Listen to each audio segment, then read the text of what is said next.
کسی کا مال کھا رہا تھا یا وہ کسی کے ساتھ ظلم و زیادتی کر رہا تھا، تو وہ پہلا کام اس کا یہ ہے کہ وہ اس کام کے کرنے کو بند کر دے، یعنی کہ آج وہ جس دن سے وہ توبہ کا ارادہ کر لے اس دن سے اس کام کو چھوڑ دے۔ دوسرا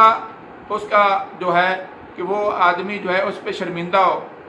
شرمندگی کا مطلب یہ ہوتا ہے کہ آدمی کو کہے کہ یا اللہ یہ میں نے ایسا کیوں کیا، اس کو انتہا سے زیادہ شرمندگی ہو۔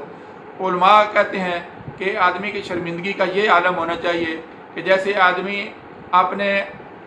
کسی محرم رشتے میں ایک دوسرے کو برہنہ حالت میں اگر اچانک کسی کی نظر پڑ جائے تو وہ کس قدر شرمندگی اس کو ہوتی ہے، اس سے بھی زیادہ شرمندگی جو ہے اس کو ہونی چاہیے۔ جیسے وہ اپنے کسی محرم رشتے کے اندر کسی کی نظر پڑ جائے تو اس کو افسوس ہوتا ہے کاش میری نظر نہ پڑی ہوتی۔ تو اس طرح سے دوسری شرط یہ ہے کہ آدمی کی شرمندگی کی انتہا ہو، اس کو ہر وقت یہ غم کھاتا رہے کہ یہ میں نے بہت ہی بڑا ظلم کیا ہے یا بہت ہی بڑی زیادتی کی ہے اور یہ بہت ہی بڑا میں نے حق سلب کیا، یا اللہ مجھے اس بات کے اوپر معافی دے۔ تو یعنی دیکھیں توبہ کے لیے استغفار ساتھ ساتھ چلتا رہتا ہے۔ ہر جو اس کا ان 4 شرائط ہیں ہر جگہ پہ استغفار کی ضرورت ہے۔ اس کے بعد تیسری شرط دوستو یہ ہے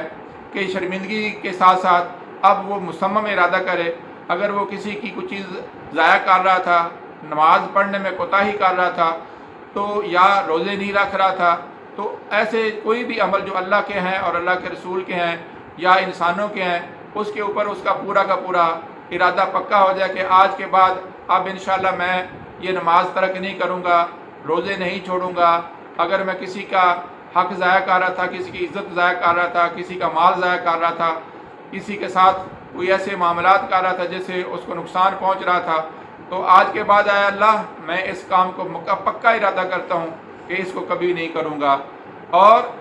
چوتھی شرط جو ہے وہ یہ ہے کہ اگر اللہ کا حق ضائع کیا ہوا ہے، نمازیں ضائع کی ہوئی ہیں، تو وہ کہے کہ یا باری تعالیٰ آج کے بعد میں اپنی جو میری زندگی کی 60 سال کی، 50 سال کی، 40 سال کی جتنی بھی میری زندگی کی کم و بیش نمازیں ضائع ہو چکی ہیں، اب میں اپنی ہر نماز کے ساتھ ان کی قضا ایک ایک نماز کی کرتا رہوں گا۔ تو وہ صورتحال اب اس کو اللہ تعالیٰ 10 سال دیتے ہیں، 20 سال دیتے ہیں،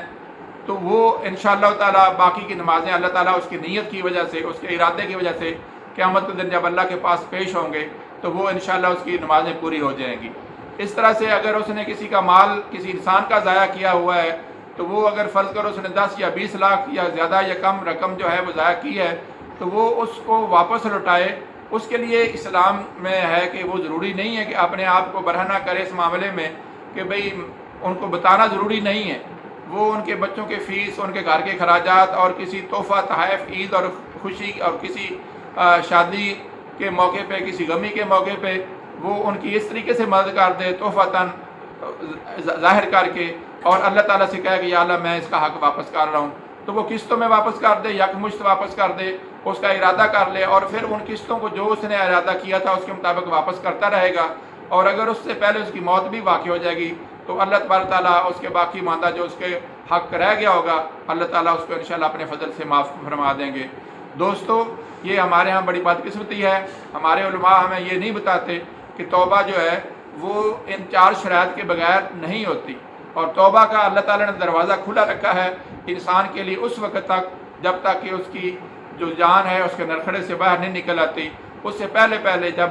وہ اگر اللہ تبارک تعالیٰ سے اپنے گناہوں پہ نادم ہو جاتا ہے اور لوگوں کے حق کو واپس کرنے کی جو ہے وہ کوشش کرتا ہے تو اللہ تبارک تعالیٰ اس کے گناہوں کو معاف کر دیتا ہے۔ نبی کریم علیہ الصلوۃ والسلام سے بہت ساری روایات جو ہیں ہمیں نظر آتی ہیں، جیسے وہ ایک خاتون جو فاحشہ تھی اس نے اللہ تعالیٰ سے توبہ کی اور پھر اس نے اس توبہ سے کرنے سے بعد وہ ایک کتے کو پانی پلاتی ہے تو اللہ تعالیٰ اس کی معافی کا اعلان کر دیتے ہیں۔ اس طرح کی اور بہت ساری روایات ہمیں نظر آتی ہیں، جیسے کہ ایک آدمی نے 100 قتل کیے اور پھر وہ جب اس نے کسی عالم سے پوچھا تو اللہ تبارک تعالیٰ کے فضل سے انہوں نے وہ توبہ کی اور پھر اللہ تعالیٰ نے اس کی توبہ کی جگہ تک پہنچنے سے پہلے ہی اس کی اللہ تعالیٰ نے اس کی موت ہو جاتی ہے اور اس کو معاف فرما دیتے ہیں۔ تو اس طرح کی متعدد روایات ہمیں ملتی ہیں۔ توبہ اگر خالص ہوگی تو انسان انشاءاللہ اس کی کامیابی ہو جائے گی، اور اگر توبہ کیے بغیر مرے گا تو اس دن اللہ کا حق تو اللہ معاف کرنے پہ قادر ہیں کہ کر دیں، لیکن انسانوں کے حق جو ہیں وہ بغیر اس کی معافی کے ان کے حق واپس کیے ہوئے جو ہے وہ ان کی معافی نہیں ہوگی، اور قیامت کے دن کوئی کسی کو معاف نہیں کرے گا۔ ماں باپ بہن بیٹا کوئی کسی کا اس دن حمایتی نہیں ہوگا، ہر آدمی کو اپنے اپنے نفس کی پڑی ہوگی۔ تو اللہ تبارک تعالیٰ سے دعا ہے کہ ہم اس دنیا میں جانے سے پہلے توبۃ نصوحہ کر لیں، اور اللہ تبارک تعالیٰ کے جو بندے ہیں ان کے حق اگر ہمارے اوپر ہیں ان کو واپس کرنے والے بن جائیں، اور اس طرح سے اللہ تعالیٰ کے اگر کوئی حق ضائع کیے ہوئے ہیں تو ان کو واپس کرنے والے بن جائیں، اور اگر اس کے بعد ہماری کمی بیشی رہ جاتی ہے تو اللہ تبارک تعالیٰ جو ہے وہ ہمیں انشاءاللہ اپنے فضل سے معاف فرمائیں گے اور ہماری بخشش کا ذریعہ بن جائے گا۔ وما علینا الا البلاغ۔